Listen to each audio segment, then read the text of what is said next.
All right. Welcome, everyone. My name is Lisa Van Dusen. I'm the Executive Director of the Palo Alto Community Fund. And welcome to each of you. Thank you for taking the time to join us today. And as I mentioned, this is a new adventure for us, having an info session, wanting just to have a way for people to ask their questions informally. And we hope you'll give us feedback on anything that is useful. So I'd love to first just introduce my colleagues who are on this call as well. Maybe wait. Well, we'll all do that. You can wait, but people can't see. But we have Suzanne Attenborough, who's our Director of Operations and formerly co-chair of the Grants Committee on the board and as here. And then Susan Fields Bailey, who is waving there, is our grants chair this year. And we also have Lauren Williams. I'm trying to see who all we have here. There you are. Can you wave? There we go. Lauren is also on our board and also on our grants committee, among many other things. And we have, who else do we have from our team? I think Anne Fraun is here. Is that right? Yeah, I think Anne was planning on joining, but she may be a few minutes late, remember, so she may not be on just yet. Yeah, great. So anyway, part of our team and involved in the grants process. So, I think people are pretty familiar with our mission, but basically, as an organization, the Palo Alto Community Fund channels resources from local donors to nonprofit organizations in the area that we serve, which is Palo Alto, East Palo Alto, Menlo Park, in order to help our community thrive. So we are thrilled to have you here. And if that is not something that you're part of, this may not be the right place for you. But that if you're serving those communities and through a nonprofit organization, then hopefully there's a fit. So we are really excited to share our process. We're always iterating how we do things, and we do have a commitment to trust-based philanthropy and having that bear out in our actions. And we count on you to tell us what is useful, what is onerous, what's helpful along the way. Today, we're going to be hearing about the grants process, some of the nuts and bolts, some of the time frame, and then we're going to leave plenty of time for questions. So with that, I'd like to turn this over to Susan Bailey. Somebody has a little noise in their background. I'm going to mute Actera there. Okay, so take it away, Susan. Great, thank you so much, Lisa. I appreciate it, and welcome everyone. It's really nice to see so many of you, see so many familiar faces and actually new faces as well. I've been working as a board member. I've been on board member for Palo Alto Community Fund for about 5 years, and then this is my second year leading the grants committee. So really enjoy getting to know the organizations that I don't know yet and and then learning more about the ones that I already did know. So thank you all for everything that you do in our area. It's quite valuable to our community, and we really, really appreciate it. I'm sort of tasked with giving a little bit of an overview of our process and the way we're working. As Lisa mentioned, we are really embracing trust-based philanthropy. And that's a key term that's being bantered around quite a bit in the nonprofit world, I know. So I'm going to tell you what it means to us, I guess, and how we're enacting it right now. And first and foremost, I would say we believe that you know best how to use the funds to support your mission. So we are really have moved toward doing general operating support, not program specific support. And that's a change for those of you who have been for us for a long time, but we moved to it about 2 years ago.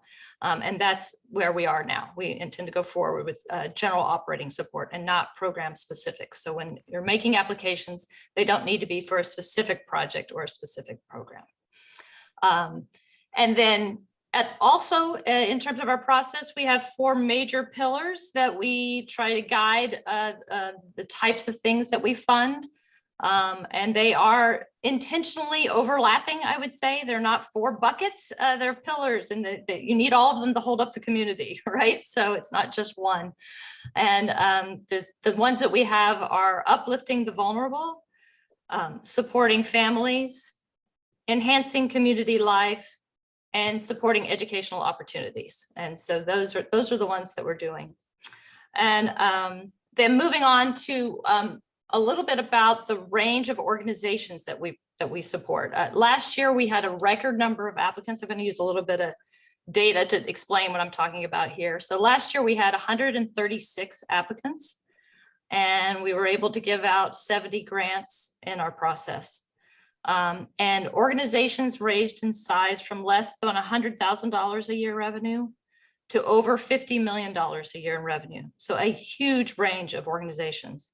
One of the things that I use to explain is that about 3/4, so a large majority of the applicants were in the 5 million or less range of revenue size, and that was about. And then also 3/4 of our grantees were in that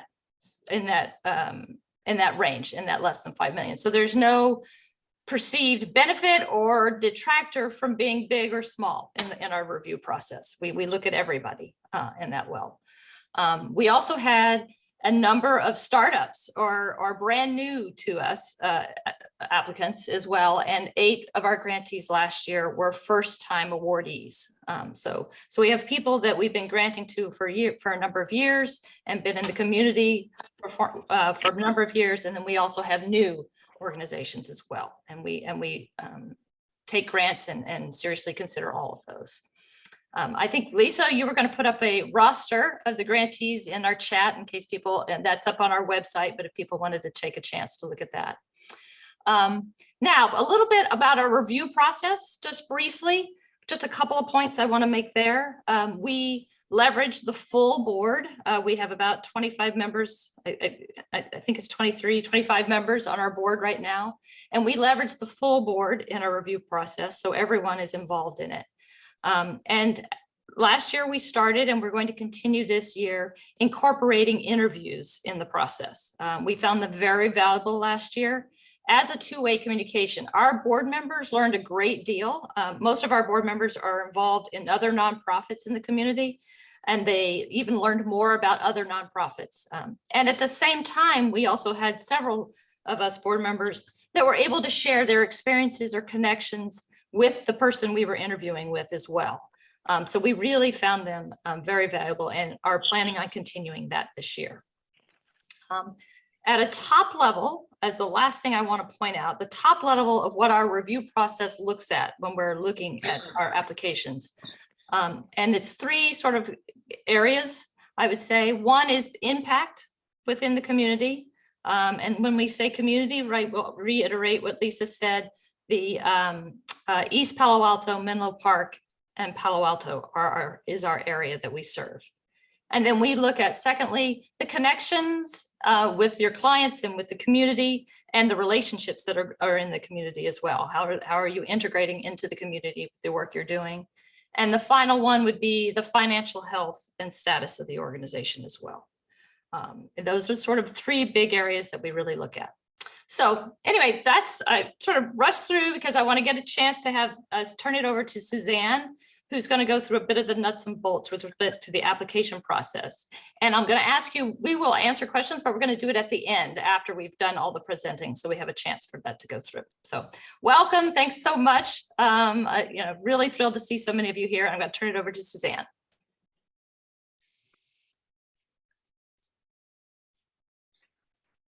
Hello, everybody. So I'm Suzanne Attenborough, and last year I was grants co-chair on the board. So Susan and I have worked together a lot. And this past summer, I joined the fund as the director of operations.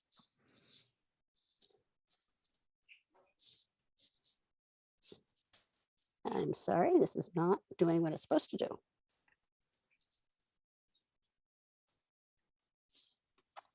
So I'm going to start sort of at the very beginning of how you find the application. There is a link in the email that we sent you, and you can also find it from our homepage. So this is paloaltocomfund.org, and there's an apply button at the top. And when you push the apply button, you get to all the information that a grantee would need. And to apply, you click here.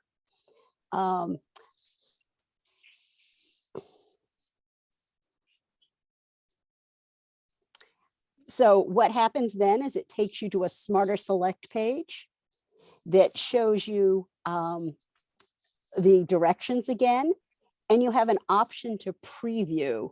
So this gives you a chance to actually look at all the questions before you get into doing the application. Takes a few minutes to preview, and then it'll pop up on your screen. So you can look through the whole thing before you're actually doing your application. So I had started an application, so I can show you how it works. If you're having a problem where you don't know your organization's login, you can just start again with your name and your email address. We understand that personnel change, and that's not an issue. We don't actually track the applications year to year using this tool. So if you can't find your way in, just start with a new way in. So those questions are designed to hopefully be very easy and straightforward. We ask that ahead of time, just to make it easy for yourself, you know what your mission statement is, know what your EIN number is, have access to an annual report, have access to your 990. If you have all of that ahead of time, it'll just make it easier to pull everything together.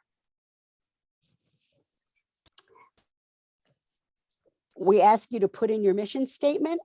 I pulled this directly off the website, and it starts with we. Well, we doesn't really describe it very well. So we ask that you change it to make sure that it has your name at the beginning.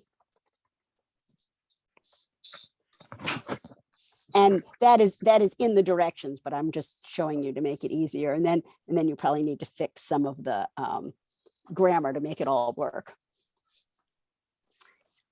We ask you to describe your key activities specifically in our service areas of Palo Alto, East Palo Alto, and Menlo Park. And we give you a size limitation because it's really easy to go on in many of these boxes. And we want you to be succinct. So that's why there's some word or character or paragraph limitations. Then we ask, what are your 3 main areas of focus? And we give you a lot of choices, but there's also other if your choices don't fit in here. We ask what age groups you serve. You can pick one or all, or you can create a custom set. And then we ask, how many people does your organization serve in total, and then in each of our 3 communities that we serve. And then we start asking about partnerships. These numbers don't have to be exact, but we would like a good idea. Also, whether you serve individuals or households, or how you define the number that you serve. Then we look at partnerships, which is other organizations that you work with. And we ask for 3 key partnerships. So for example, the Palo Alto Community Foundation works with the Silicon Valley Community Foundation. We work with the Palo Alto Chamber of Commerce. If you're school-based, you might work with the Boys and Girls Club and with the tutoring organization. Or if you serve seniors, you might work with a food service organization. But whatever you're working with, we just want to know what some of the interconnections are within the community. And then we give you a chance to, if 3 was not enough, or if you need to tell us more information, please comment on any other relationships. Then we ask really basic questions. We want to know what your address is, and it really helps in your address if you put the full address, not just the street. Who your executive director is. And the reason we need this is that we found in the past that some organizations use grant writers. So if the contact person is the grant writer, you're not necessarily the person that we need to talk to about some of the follow-up pieces. Phone number, email address for the ED, and then who the main point of contact is, and that would be the person who is filling out the application. What year you started, and you just enter the 4 numbers. It was very complicated last year, and we think we've simplified it for this year. Then your EIN number, and I put it in this way. Most EINs have a dash in them. This slot will not accept a dash. So if you delete the dash, then it'll work. Then this will not apply to very many of you, but if you're using a fiscal sponsor and the EIN belongs to your fiscal sponsor, we need all the information about your fiscal sponsor. Then we ask for just some basic information about your organization, your website, if you have a Facebook, Instagram, LinkedIn, Twitter, YouTube. Excuse me. Something we've started this year is we're going to collect some demographic information. And this is just really to inform us. We found that most of the organizations we're dealing with are collecting this type of information. So we ask, like, how many people are on your board? And then we have kind of a standard list of racial and ethnicity profiles. And just if you know the answer, you can fill it in. If people aren't comfortable sharing it, it's okay to say decline to state. Same with the executive director, the senior management, your staff people, and then specifically the staff serving Palo Alto, East Palo Alto, and Menlo Park. We also ask for gender makeup of your board. Again, if you've done this survey, use that. If you know, use that. If you're uncomfortable answering, feel free to use decline to state. Executive director and senior management. And then the same thing for the staff serving our 3 local communities. Then we get to the financial information. First question is, what is your fiscal year? Because we found that some people use a calendar year, January 1st to December 31st, and many other organizations use more of an academic year, which is July 1st to June 30th, or some other variation. And if you could just tell us that, it helps us to look at your financials. And then this year we tried to simplify the 990 information that we're asking for. These numbers should come directly from your 990. And we even tell you which page, which line number. If you are one of the very small organizations that files an e-postcard, just fill in numbers from your budget. Same, that was the revenue questions, here are the expense questions. And then we ask for your primary sources of funding. So do you primarily get money from the government? Do you primarily get money from foundations? Do you do big fundraisers? So that's where you can list that. Then we ask how many total full-time equivalent employees you have, and those that serve our key areas of Palo Alto, East Palo Alto, and Menlo Park. Then the more exciting part is then we ask you to upload some information. And we have 2 ways of uploading. So if you're uploading something small, like your current year budget, you can use, yes, I'll use this as an example. So I'm going to upload the board of directors, which I downloaded yesterday so I could upload it. And it uploads it directly to Smarter Select. And that's true for your budget, your most recent year-end financial statements, and your most recent audit or financial review if you have one. We realize not everybody has that.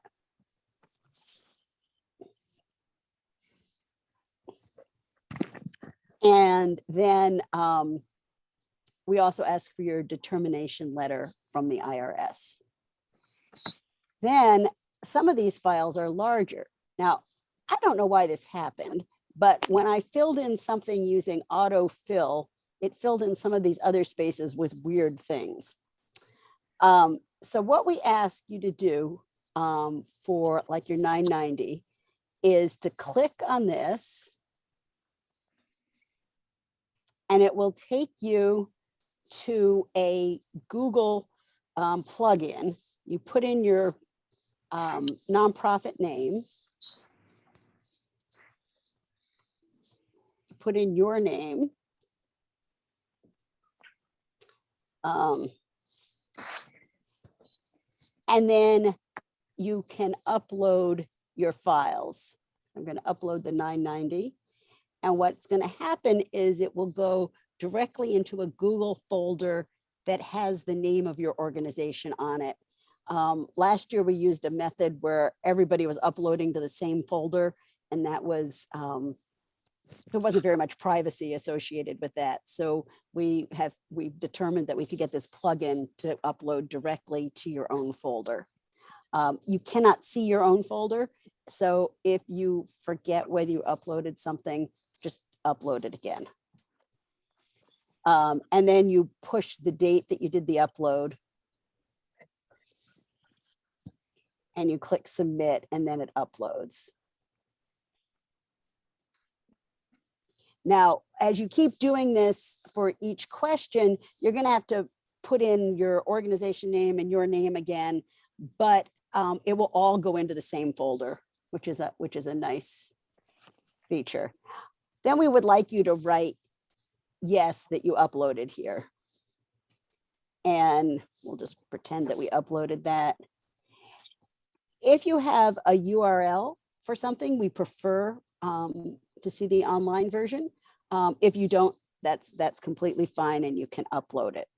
And then if you want to share other links with us, in the past, some people have shared like a video of one of their events, or a video of what they're doing, or some news coverage about them, then please put in the URL there, or again, use this tiny URL for the Google uploader.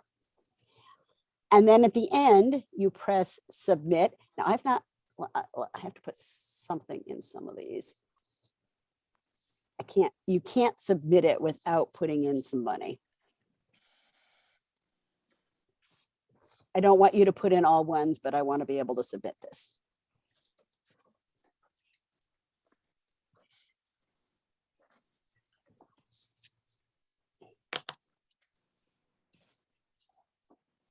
Ask you if you're sure. The other thing is if you're not ready to submit, you can save it and come back to it later. And if you do that, it will send you an email saying that your application is started and giving you a link to get back to it. So apparently I forgot to fill in some of the required fields, and it actually tells me which fields I forgot to fill in.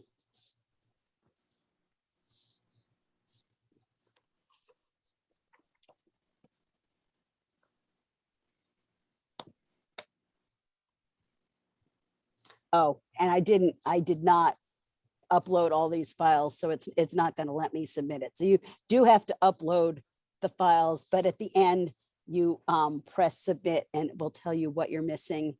You go back and complete that, and you're all set. It really shouldn't take very long, as you have your materials ready to start with.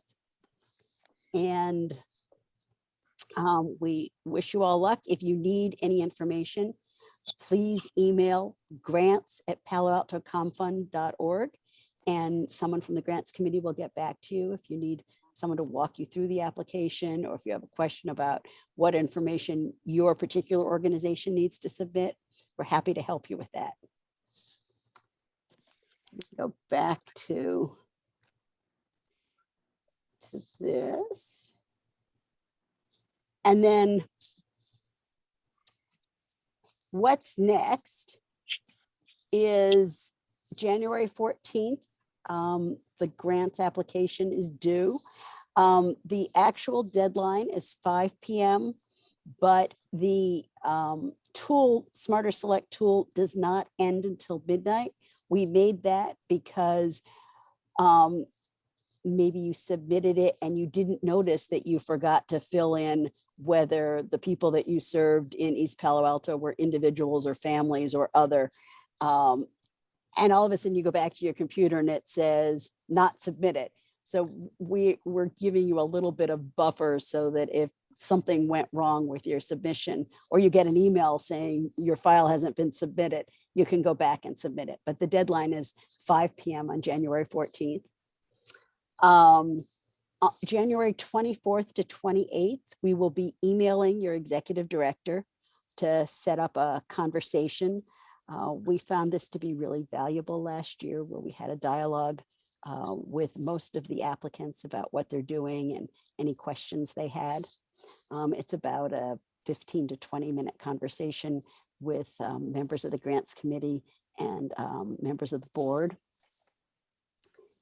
Those conversations happen February 1st through 14th.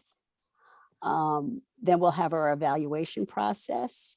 And prior to mid-May, we'll reach a decision. We'll notify the successful grant applicants. After grant applicants are notified, we'll send out DocuSign agreements. And once you have completed your DocuSign agreement, you will receive a check pretty quickly after that. And we ask that everyone send us marketing information throughout the year. We especially like pictures that we can use for social media, stories that we can use, any news articles about you, or anything that you want us to know about what you're doing. You can use that tiny URL that is in the grant application to upload that. And we will include that information in the grant agreement. Okay, so, oops, does anyone have any questions?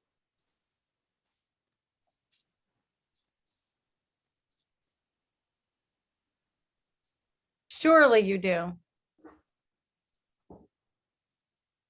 I've got a question. I'm Brooke Kuhn with East Palo Alto Charter School. Thank you so much for your past support, and we're eager to apply again this year. And my question is, I understand you had that question you were describing, Suzanne, about the makeup of our board. And I'm just wondering, we are actually under a fiscal sponsor, and I'm curious, do you mean, would you be most interested in the demographic makeup of our organization, our schools, our local schools board, or would you be more interested in our fiscal sponsors makeup?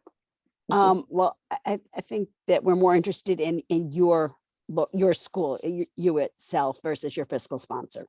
Yes, I agree with that. Yes. Okay, thank you. Definitely. We also got a question. I just want to real briefly, we have a question about it being recorded, and it is, just wanted to let people know, reiterate that yes, we are recording. We are not planning on posting it on the website, but we will respond to people's requests if they would like to have a recording of it. Any other questions? I have a question. My name is Kama Fletcher. I'm the director of development with Downtown Streets team. Please forgive me for keeping my camera off. I'm actually driving.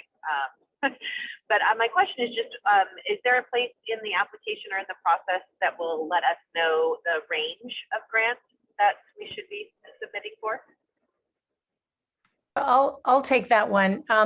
So maybe you weren't on in the beginning, but basically we are providing general operating support. So you're not actually requesting a particular amount.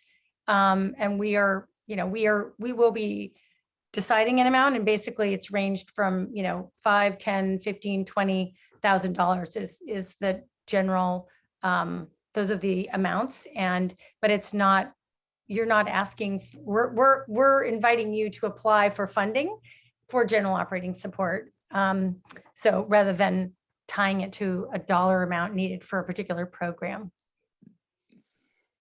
I had a question with regard to financial information provided. I'm with New Leaders, and we're working with Ravenswood City Elementary. Would you like to see the total organizational budget for New Leaders, or the program budget for the work that we're doing with Ravenswood? Susan, you want to take that one? Yes, sure. I believe we want the total. So it's a great question. You do work beyond just our area, is what you're saying. Yeah. So in terms of providing the 990s and the information like that, we're going to want to stick to the full organization. But I do think it would be very useful if you have that information for specifically what you do in Ravenswood, that would be useful to provide us that information separately. And, Where can, you have that additional box where you can submit things, if you have that budget broken out, if you have that easily available, that would be wonderful to have it. But we're trying not to make it onerous on people to do. So if you don't, then we understand. But if you have it easily available, we'd love to see it. and you can just upload it through that tiny URL that is in the upload section. So we have a question. I'm just looking in the chat from Karen Law from Palo Alto Players. I'll just say the question, or Karen, would you like to ask it yourself and introduce yourself? I see you're here. She says there's loud construction, so it's hard. Okay, got it. I will. Oh, So, I see. yeah, we can. It is a general operating grant. Let's state the question. So Okay, the question sure. is, and then Susan, you can go ahead and answer. This is general operating support. As this is a general operating support grant, what are the evaluation criteria and any changes from last year, if applicable? Right. So we have, so at the beginning of the presentation, I talked a little bit about the fact that we have the full board do the review process. And at a top level, we leverage the full board, and we are looking at your impact within the community of East Palo Alto and Menlo Park, your connections and relationships, and the financial health and status of the organization. That's pretty much we are the way we're going through it right now. I think I really have anything additional in terms of information to provide there. I do have, hopefully that answers the question. That's about as much as I can really go into, I would say. I don't have a specific evaluation criteria. I'd say we're still in the process of honing that in for ourselves for this year before. And Susan said thank you in the chat.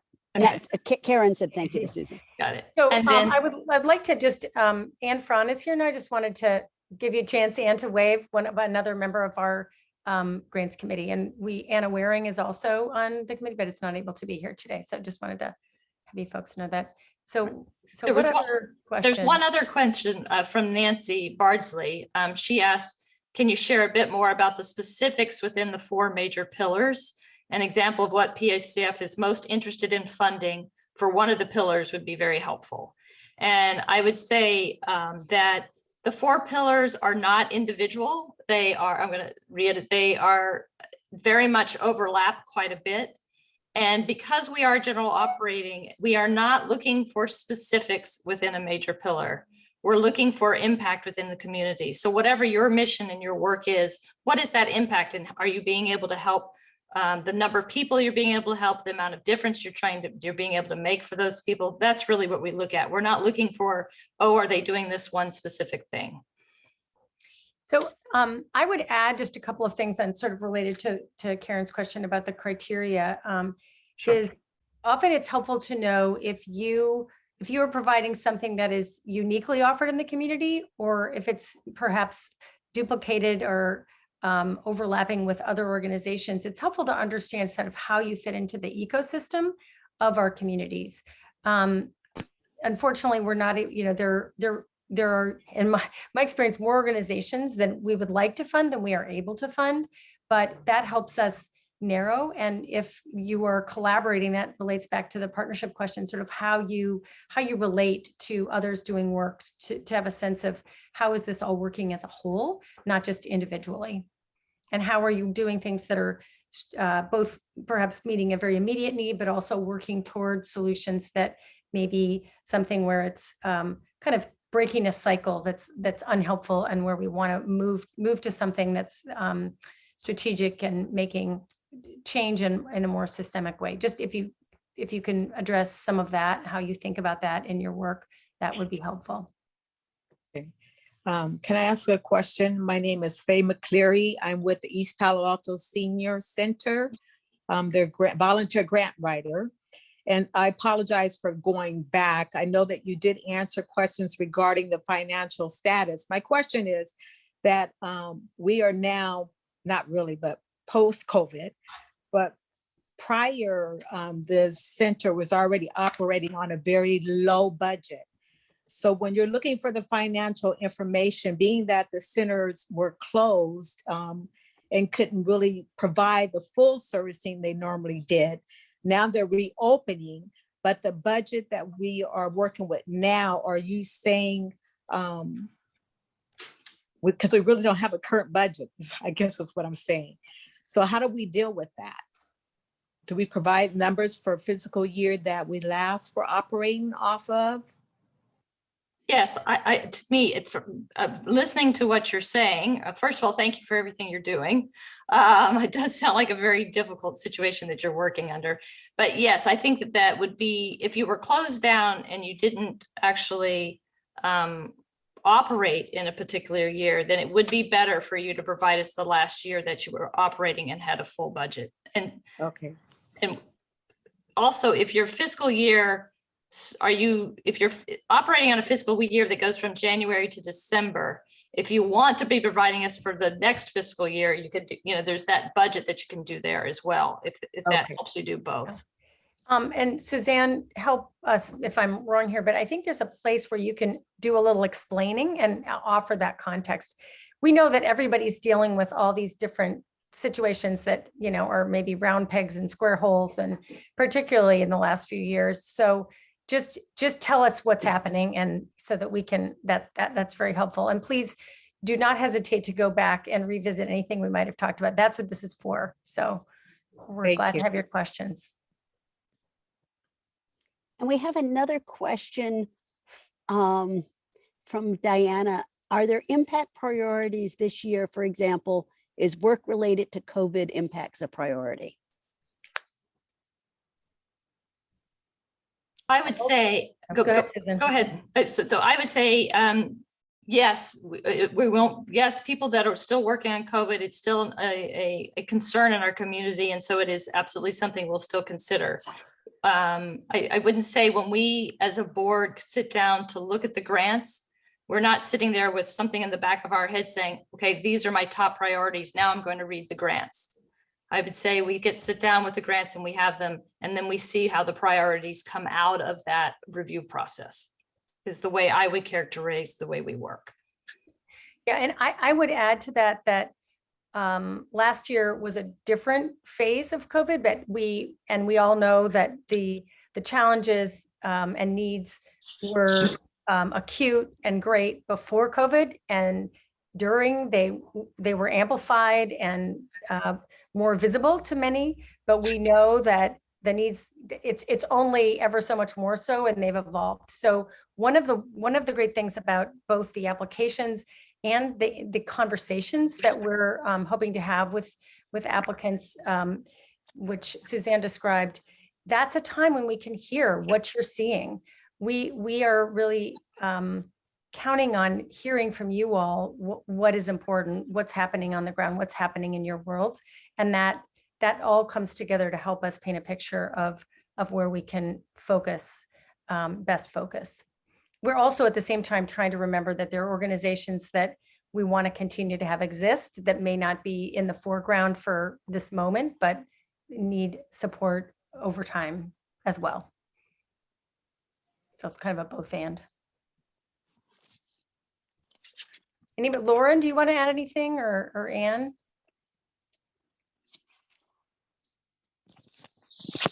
I've got nothing of substance for the process, but just thanks to everyone who came today and thanks for all you do. It really is, as a board member who's reviewed grants for a handful of years, it is truly inspiring, everything that you all do for the community and the people that you serve. Thank you. And And and then I do see you, Lee, but go ahead, Anne. Oh, sorry. Ditto to that, of course. And it just occurred to me when someone asked the question about the 4 pillars, I don't know if it's also clear that we're funding everything from arts organizations to organizations doing direct services. So lots of things fit under those 4 pillars, and there's no real priority under there, but there's just so many different kinds of things people are doing in the community that we're interested in learning about. And Lee Fobb has her hand raised. Oh, sorry. Okay, great. Thank you so much for the presentation and walking through the application. It's always helpful to know those little hints before you go in and try to maneuver through those. So thank you. I do want to have a question around your budget versus your actuals. As a, I would say, medium-sized organization, we just received PPP forgiveness, which skews the budget and actuals significantly. Is that something that I should explain? Yeah, so that's why we absolutely.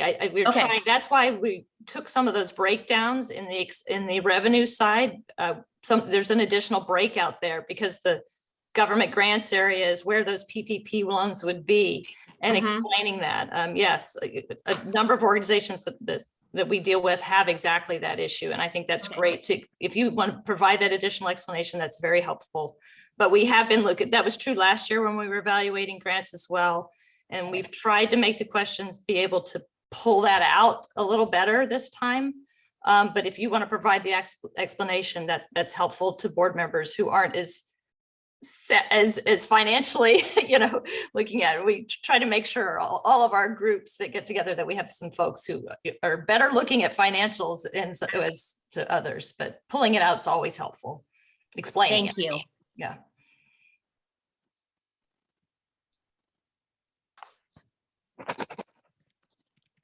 I'll also just say that if people think of a question, I know that can happen sometimes. It's like, oh, should ask that. I put the email grants@PaloAltoComFund in the chat. Feel free to ask. We've been on the other side of this. Lisa. Yes. Hi, Melinda. Hi. Okay to cut and paste from last year's grant application? Absolutely. Yeah. Okay, Definitely. thanks. Yeah, I want to say a number of you respond, we've sent out a survey before and a number of people responded to the survey about evaluating last year's. And we plan to do that again, sort of quicker right after this one, to do that better. I would like to, the committee definitely we didn't have time this year to look at a new process. So we're just using Smarter Select again. But as we go through this, I have gotten familiar with some other ones where you're exactly right. I think it's Flux or something where you create your profile and it all stays in there. And then you just have to add in the things that are new for that year.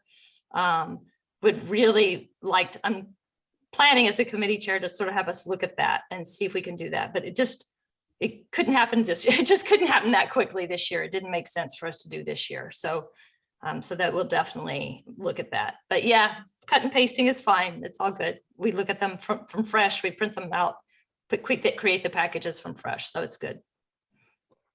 We really do want your feedback. We are, we have folks that are nonprofit leaders and have led organizations giving feedback. We're on the other side of this sometimes too as the applicant. So and it's in the details. So if things aren't clear, if something is like, oh, that's really unhelpful, hard to do, or whatever it is, we really do want to hear from you about that in the survey in particular, but in general. So that is our goal. Also on the reporting side, to make it easier there. anything else? Anything else that we should know, or hopefully you're getting to see each other's faces and names too, because you're a community. We're all a community together. It's great to see you all. Hope we can see you in person more. But anything else before we wrap up? And nothing like getting a few minutes back in your day? Or anything from the Pelto Community Fund folks that people want to say? Are we missing anything in the chat? There is one in the chat. The Jim Santucci, or that one? What, can you tell us what it is, Ann? What do they say? For clarification, if our FY starts in January for the uploaded BVA budget versus actual, should we include last year's 2021 or just upload the board approved 2022 budget, or both? I would say if you have both, that'd be great. I think it is useful to know the year that we're going to be, that the grant's going to be going into. So it'd be great to have the budget, and we would recognize that there would be no actuals against it, and that would be fine. So it's good to have the upcoming year's budget if you've got it ready. But I also recognize January 14th. If your fiscal year starts January 1st, that can be hard too. So if it's not approved yet, so we're very flexible either way. If you have it, it would be great, because then you know that's the year that the funds are going into. All right. Well, again, any last questions? We're ready to take them. If you think of something later, let us know. And please know how much, we value you, as, all your work. It's just, is so important. It's really what makes our community, the wonderful place that it is. And it's also, you're the people who are making our future where everyone can thrive possible. So thank you. Yeah, thank you, everybody. It's great getting to see you. Hopefully we'll be able to do an info session in person one day, but either way, thanks for taking the time, and we look forward to reading the applications. Thank you. All right. Thank you. Thank you. Thank you, Bye-bye. everyone. Bye-bye. Bye-bye.